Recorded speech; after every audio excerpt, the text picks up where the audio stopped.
ان الحمد للہ نحمده ونصلی علی رسولہ الکریم اما بعد۔ یہ دنیا فانی ہے، جو یہاں پیدا ہوا ہے، آیا ہے، وہ جانے کے لیے آیا ہے، سدا کسی نے نہیں رہنا۔ آج ڈاکٹر عامر لیاقت اس دنیا کو چھوڑ کے اگلے جہاں کی طرف روانہ ہو گئے ہیں۔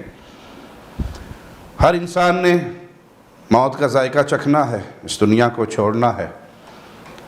جب انسان اس دنیا سے چلا جائے تو اس کی وہ زندگی جو اس کے اور اس کے اللہ کے درمیان تھی، یعنی اس کی ذاتی زندگی، اس کے اوپر کیچڑ اچھالنا، اس کی ذات کو برا بھلا کہنا، یہ جائز نہیں ہے۔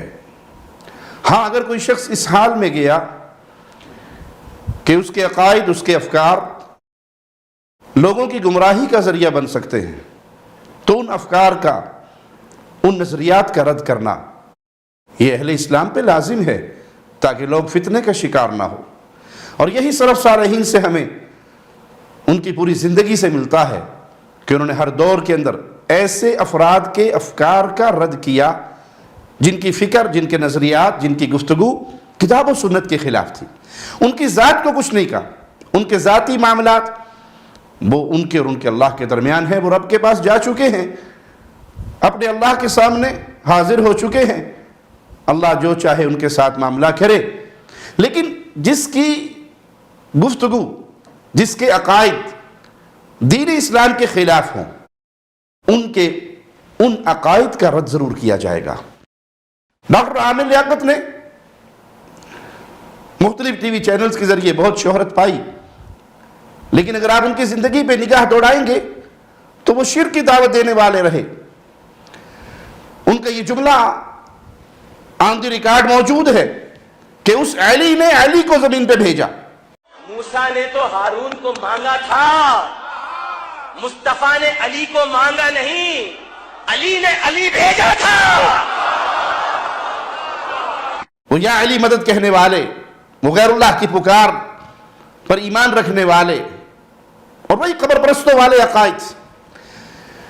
صحابہ کی گستاخی کے بھی ان کے کئی کلپ موجود ہیں جس سے ان کا رجوع ثابت نہیں ہے۔ سیدنا امیر معاویہ کی توہین میں، سیدنا ابو سفیان کی توہین میں، بلکہ پوری بنو امیہ کے خلاف جو اس نے زبان دراز کی، امام باڑوں میں جا کر مجلسیں پڑھتے ہوئے، وہ موجود ہے آن دی ریکارڈ، اور اس سے رجوع ثابت نہیں ہے۔ صحابہ کا معاملہ بڑی عظمت والا معاملہ ہے، لیکن کسی بندے کی فکر کو پہچاننے کے لیے سب سے پہلے عقیدہ توحید ہے۔ سب سے پہلے یہ چیک کیا جائے گا کہ یہ عقیدہ توحید میں کیسا تھا۔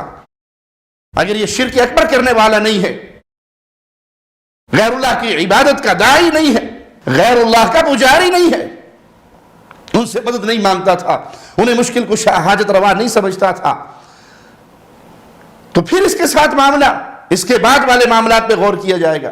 لیکن جو عقیدہ توحید کے مسئلے پر فیل ہو، اس کی وفات پر مغفرت کی دعاؤں کی پوسٹیں اور لوگوں سے یہ طلب کرنا کہ اس کے لیے دعا کی جائے، کسی اہل شرک کے لیے مغفرت کی دعا نہیں کی جا سکتی جب تک یہ علم نہ ہو کہ یہ اپنے اس شرکی عقائد سے توبہ طائب ہو چکا تھا۔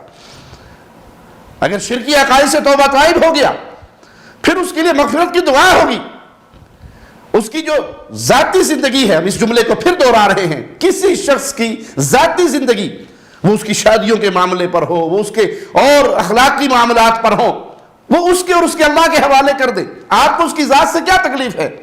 ہاں، اگر کسی کے افکار، کسی کے نظریات کتاب و سنت کی تعلیم سے ٹکرائیں تو پھر سلف صالحین نے اہل شرک اور اہل بدعت کا رد کیا، ان کے عقائد کا رد کیا۔